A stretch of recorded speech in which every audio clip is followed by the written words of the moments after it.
और वर्तमान की चीजें वापस नहीं भेजी जा सकती। लेकिन वो आदमी फिर भी चाहता था कि लड़की उसकी मदद करे। क्या तुम 2025 में नहीं हो? क्या तुम मेरा भविष्य नहीं जान सकती? मुझे बताओ कि मेरा भविष्य क्या है। लेकिन लड़की को लगा कि यह बहुत ज्यादा झंझट वाला काम है। उसने बिना सोचे समझे मना कर दिया। इसी समय लड़की के दादाजी ने फोन किया और उसे दादाजी ज़ेंग की कहानी सुनाई। इससे लड़की बहुत उत्सुक हो गई। उसने सोचा कि दादाजी ज़ेंग संयोग से मिंग राजवंश में रहते थे, इसलिए उसने उस बेशर्म आदमी को फोन किया और उसने अभी अभी अपना चिड़चिड़ा रवैया बदल दिया और उम्मीद की कि वो दादाजी ज़ेंग के ठिकाने का पता लगाने में उसकी मदद करेगा। आखिर में दोनों एक बात पर सहमत हुए। एक ने दादाजी ज़ेंग की खबर पता लगाने में मदद की, एक उस आदमी के भविष्य के विकास की जांच करने गया। उसके बाद लड़की बिना रुके हिस्ट्री लाइब्रेरी में गई, लेकिन उसे लंबे समय तक उस आदमी का कोई निशान नहीं मिला। सब्र वाली लड़की ने अचानक अपना मन बदल लिया। तुम बस कुछ अच्छी खबरें बना लो और मुझे बता दो। वैसे भी दूसरी पार्टी ये नहीं बता सकती कि ये सच है या नहीं।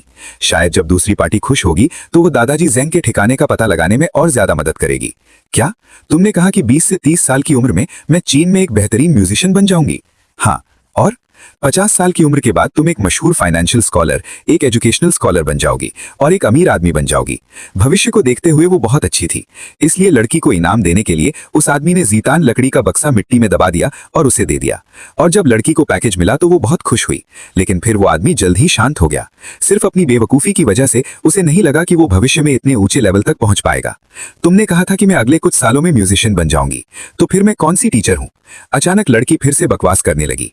उसने कहा कि जब तक मेरे जैसे बड़े म्यूजिशियन लियू शाइन, लियू वेंडिजियन, ये किसुन, ये सब मुझे ही बुलाते हैं।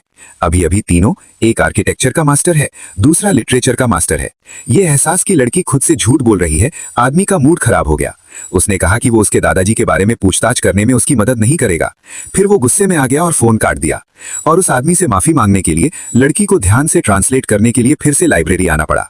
अचानक 14 अगस्त को जापानी सेना ने संघाई पर बड़े पैमाने पर बमबारी शुरू कर दी। इस समय लड़की को अचानक एहसास हुआ कि आज 14 है, इसलिए वो तुरंत उस आदमी को फोन करने के लिए बाहर भागी। और इस समय वो आदमी अपने पिता के साथ बाहर जाने की तैयारी कर रहा था। उसने देखा कि लड़की का फोन खराब था। आज दोपहर बाहर मत जाना, अपने ससुर के घर पर ही रहना, खासकर नानजिंग मत जाना। तुम मुझसे झूठ बोलने के लिए क्या कहानी बनाओगे? आज दोपहर जापानी संघाई पर हमला करेंगे।